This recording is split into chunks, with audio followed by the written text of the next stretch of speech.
Catching Copper, written and read by Sovay Berriman. The air has been thick and burdensome for days, all work laboured and slow. Breathing has been as though through cotton wool. But today the wind slowly gathered itself and decided to bring change. A light chill came, pricking at the bare skin of my arms. Then a breeze tickled the hairs of my legs. I looked up and around to see dark clouds with heavy bottoms crowding together.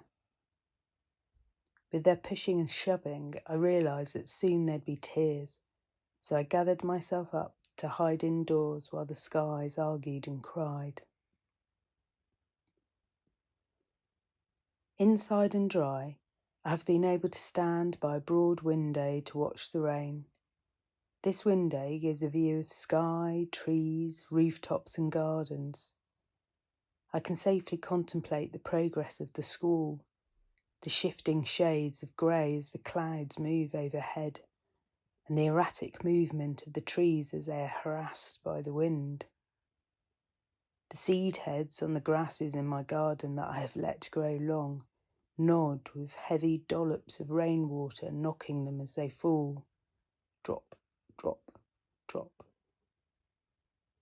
Watching the rain, I begin to think about being in it, and how after so much dry but humid weather, it will raise a musty, tired smell from the land all about. The fresh water washing away the accumulated sweat and grub from the recent weeks. That musty smell always reminds me of my father's coat that would carry the evening and with it. On his return from work, I would push my nose into the wool of his collar, squeezing him close to absorb the smell that only ever seemed to be his and would fade as soon as the warmth of the house took over. I have the urge to be outside again, to wash myself too of the stagnation of these recent sticky days. I step out of my door, thinking of the fields which sit on the cliffs not far from town, and instinctively head towards them. I start walking swiftly along the paved streets which lead from my home, hearing the slap, slap, slap of my boots over the steady rain. These residential streets are always quiet, despite the magnitude of tourism.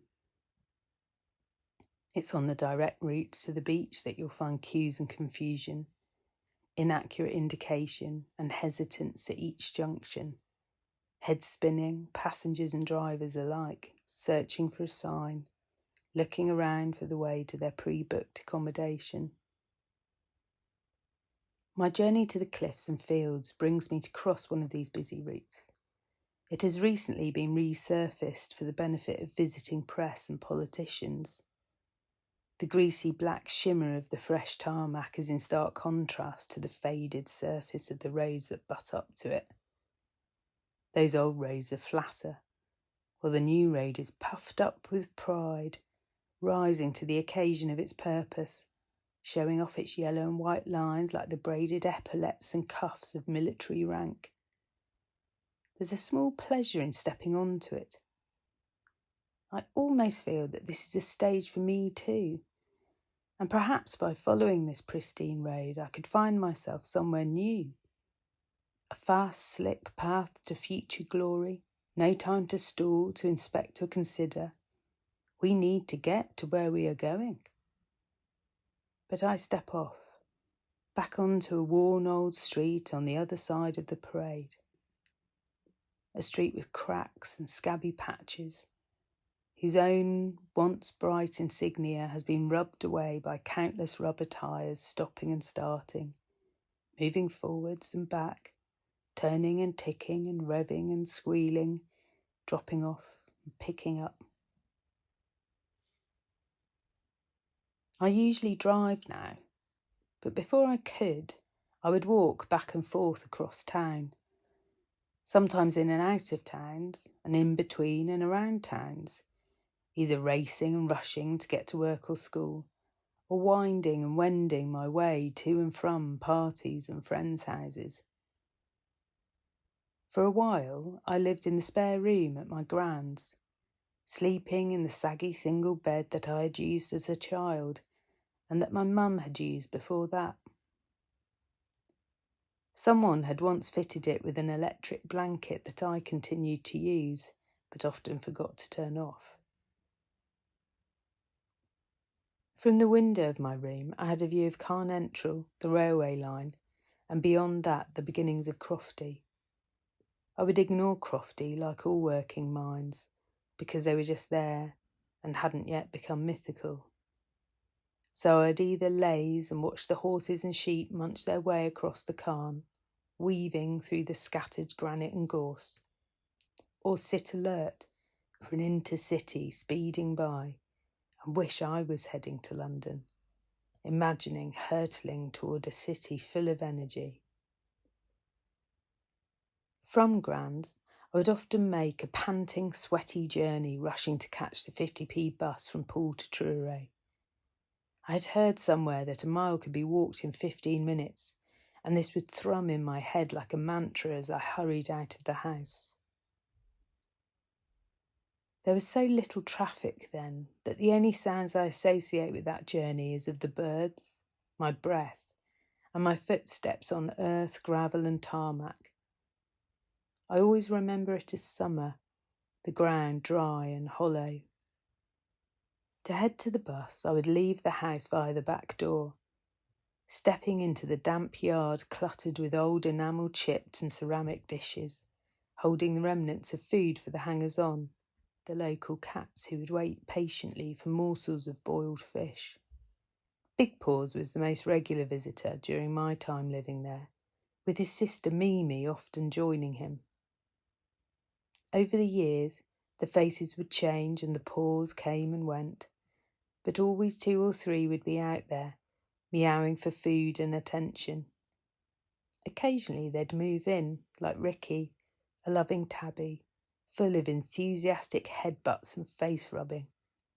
Some of his teeth were missing, so his love was lubricated with saliva. But I can hear his purrs now and feel his pleasure at my caress. The yard housed the outside toilet where 1,000 million crane flies lived. Gran stored the paraffin lamps and candles out here, ready for the next power out, although there hadn't been one for many, many years. The outside tap was wrapped in old towels at an attempt to insulate the pipework from freezing, and the new steel coal store had been installed there to be more accessible, but the coal spilled into the yard from the sliding door, creating a different hazard. Very little sun made it into the yard, but on the wall by the steps up into the garden there were herbs, lemon verbena and thyme, reaching down over the wall, and behind them rosemary, mint and chives. It felt slimy, wet and dark in the yard, but it was full and used and functional, a world of life in a couple of square metres. Climbing up the granite and concrete steps led to a small veg patch on the left, where the compost heaped and would every year fertilise runner beans and rhubarb. My great-granddad's shed was on the right. This was dry, but its floor had rotted away, eaten by woodworm and lice, so that once well-cared-for tools sat unreachable, all tumbled in with folding deck chairs, spades, hoes and rakes. A pile of old useful stuff sitting on shreds of floor, laying on the ground below. Shoved atop of this fading pile was a bright orange flymo and its sibling strimmer, like lifeboats bobbing amongst a wreck, but it was them that waited for rescue. Past the veg and the shed was the garden, stretching all the way up to the back field. The garden caught the sun full on, which was good for clothes drying, gooseberry ripening and snoozing on the grass. Hopeful blackberry bushes and raspberry canes divided the garden, Before them, some grass for leisure, and beyond them, what was the most productive vegetable plot. Beans, cabbages, onions, leeks, potatoes, spring greens and carrots, but all managed by someone who died long ago. There were some years of effort following his death to revive the prospects of this veg garden. My brother and his friends, or occasional mining student lodgers, would be employed, but they rarely achieved more than clearing nettles. So the area was resigned to weeds and the odd returning vegetable, growing sporadically like they turned up to a party too late and there's only dregs and drunks left wandering around. I've been mainly following the residential side roads, passing buildings who still hope to claim the status and ambition of the era of their construction. 1930s Mundic crescents, neighbouring Victorian terraces, 50s metal frame bungalows, expanding to 80s estates of family homes. Finally, a little beyond a railway station and a closed pub, the houses abruptly stop. The town is at a pause here for a while, and the fields and hedgerows continue with their own pace of work.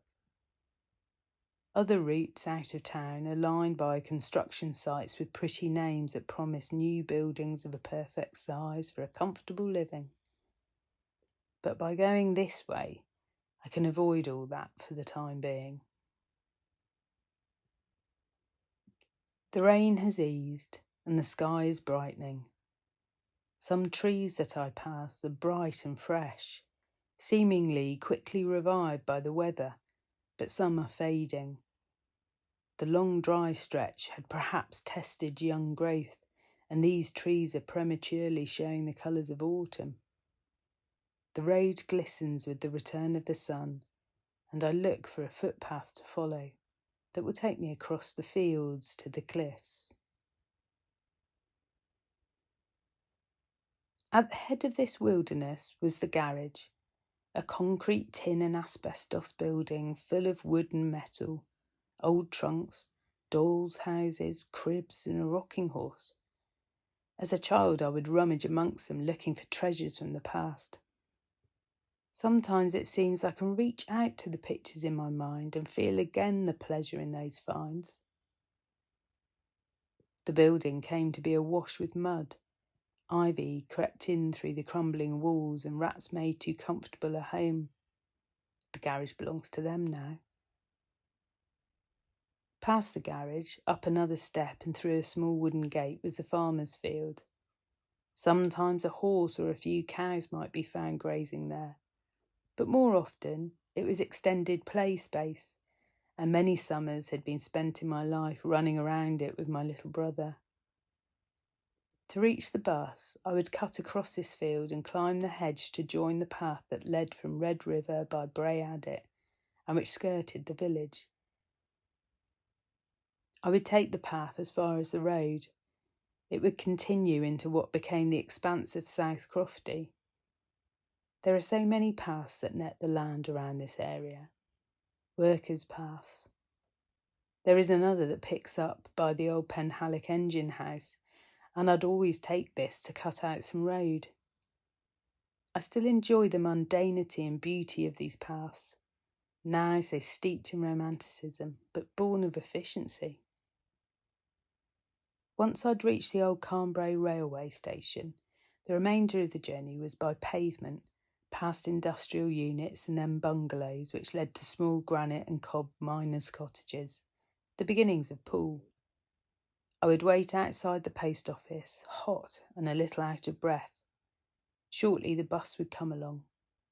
A coach with saggy velveteen seats that had just completed its early morning run of taking children to schools.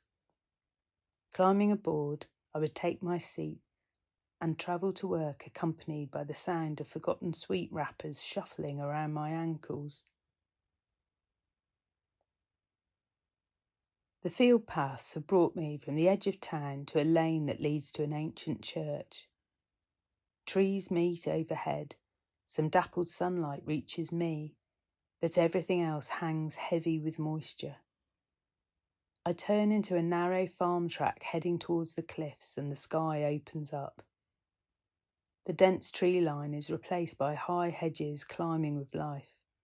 Brave foxgloves, plumping blackberries, campions, ferns, and the buzzing and chirruping of insects and birds coming out again now the rain has moved on. I wend my way with the track, walking past gates that give glimpses of the sea, then a yard and farm buildings that are still ripe with the smell of the beautiful bovines who pass through them. The track continues on, bending to the left, then right, until we arrive at a metal gate opening onto a field where the ground is uneven from other days, when the rain was regular and plentiful, and hundreds of hooves stood at the gate, stomping and waiting, and the earth turned to mud. My path crosses this field, and then another, and I climb a stile which momentarily gives me height enough to look back on the town before I drop into the next wet plot of green. These cliffs have always given me a sense of security. From their solid base, I can look out to the horizon and fill my eyes with the ever-changing sky and sea. I want to push my hand down through the earth, find out what is there holding me up, claim a bit of it. I lay down, roll onto my front and part the grasses, walking my fingers through stems of foxtail, clover and buttercup, and the thicker leaves of thistle and dandelion. Finding a suitable clearing with enough space for my fingers to work, I begin to dig. My initial tiny pickings are slow. The ground is still hard from the long dry spell, but the rain has softened its surface, and so the beginnings of my excavation advance with promise. The loamy soil is giving way, crumbling as I work at it. The threads of the root systems twist around my finger as I scratch and scrape deeper. Their paleness is in contrast to the dark umber of the earth, and they are surprisingly strong. But I engage a second finger and rip at them to gain more space. Now all fingers get to work. Forming the shape of a trowel, I find I can scoop at the hole. I can feel my nails breaking as I start to hit small stones, and the earth is more stubborn and compact. But I force my way down further into the soil. As I journey now, my hand becomes a fist, and I let the bull nose flat of my curled fingers continue with force. The power of my shoulder is now behind this toil. My elbow disappears below ground, and I try to ignore the tickling of grass on the back of my arm.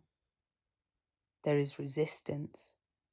This dirt is damp and firm, compact with a million small pathways that I know nothing of, lives unconcerned with mine. But my human bulk is too clumsy to weave through without harm. Slowly and steadily through the nourishing soil my hand forces on. Larger stones now attempt to impede my progress, grazing my skin as they do. Burrowing through layer upon layer of other times, expectation, failure and joy, all here in the disintegrated beings I'm passing through. Still the determined hand pushes on, and now a different warmth is growing. The ground itself is becoming hot. I hit something. A rough, grating form that sends a new sensation jarring up through the hard-working tension of my arm. My raw knuckles are burning, but my fingers, concentrating, uncurl themselves and edge forward, tucking in under the scratching, uneven surface. They prize free what I have found and wrap themselves around it. Snatching, twisting, and arguing with the land, I pull back up through the loosened debris of my endeavour and roll over. Clutching my small, might-be nugget of copper, I lay on my back. Those dark storm clouds of the afternoon have moved on and away. The dampness on the ground that is now seeping into my clothes is all that remains of the earlier squall. The sky is clear, but the sun is readying to set. The field glows apricot for a short, warm while, and I relax. A post-exertion tiredness creeping across my body. I know I need to move before the chilling shadows of the hedgerows reach me. Reluctantly, I shake and stretch my limbs. First sitting up, eyes blinking, looking around at the field as though it is a fresh new place. Then bending my knees, I push myself to a crouch, followed by a stand.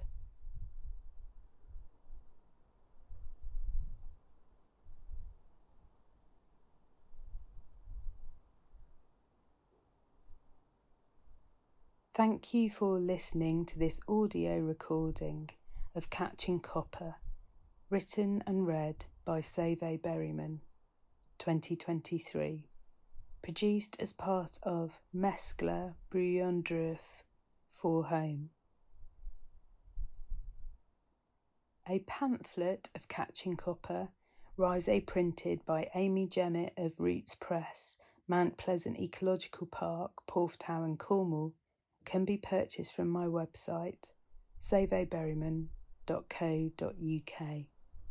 With many thanks to Lizzie Lloyd, Ella Frears, and Cultivator, part of Creative Kerno, for all your support in this project.